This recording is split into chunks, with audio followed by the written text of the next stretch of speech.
Bonjour à tous, je m'appelle Audrey-Anne Poulain, je suis étudiante à la maîtrise et le sujet de la fiche porte sur la variation du ratio énergie-protéine de la luzerne pour maximiser l'efficacité de l'utilisation de l'azote par les microbes du rumen.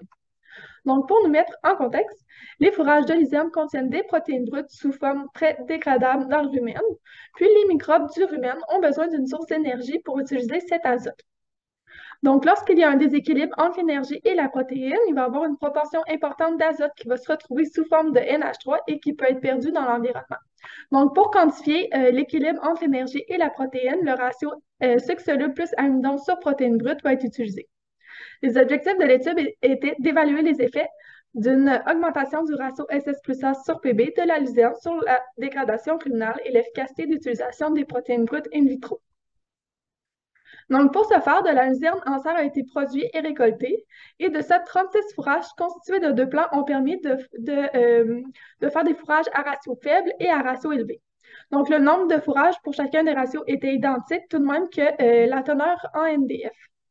Par la suite, le fourrage a été incubé in vitro avec du liquide ruminal, puis on a pu calculer la production de gaz, le profil fermentaire et l'efficacité d'utilisation des protéines brutes.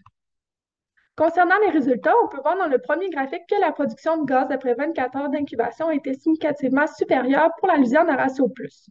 Et ça signifie qu'il y a eu une augmentation d'utilisation ruminale des nutriments. Par la suite, le graphique du milieu nous démontre que la production de NH3 dans le liquide ruminal était significativement inférieure pour la luzerne à ratio plus. Puis finalement, l'efficacité d'utilisation des protéines brutes était significativement supérieure pour la luzerne à ratio plus, ce qui nous laisse entendre qu'il y a eu une augmentation d'efficacité d'utilisation des protéines brutes dans le rumen. Donc, ce qui est à retenir, c'est surtout que l'augmentation des sucres solubles ainsi que de l'amidon et une diminution des protéines brutes vont augmenter l'énergie ratio-protéine, ce qui va aussi diminuer la production d'ammoniac et augmenter l'efficacité d'utilisation des protéines brutes. Et ça aussi, ça va permettre une diminution potentielle des rejets d'azote dans l'environnement. Donc, concernant les retombées pour le secteur laitier, en fait, une luzerne mieux équilibrée avec un ratio plus élevé va permettre une meilleure utilisation de l'azote. Il va aussi réduire l'empreinte environnementale de la production laitière par une diminution potentielle des rejets d'azote dans l'environnement. Donc, cette recherche a été financée par une contribution de la grappe de recherche laitière 3, qui est en fait les producteurs laitiers du Canada et Agriculture et Agroalimentaire Canada dans le cadre du programme Agri-Sciences du Partenariat canadien pour l'agriculture. Donc, je vous remercie de votre écoute et bonne journée.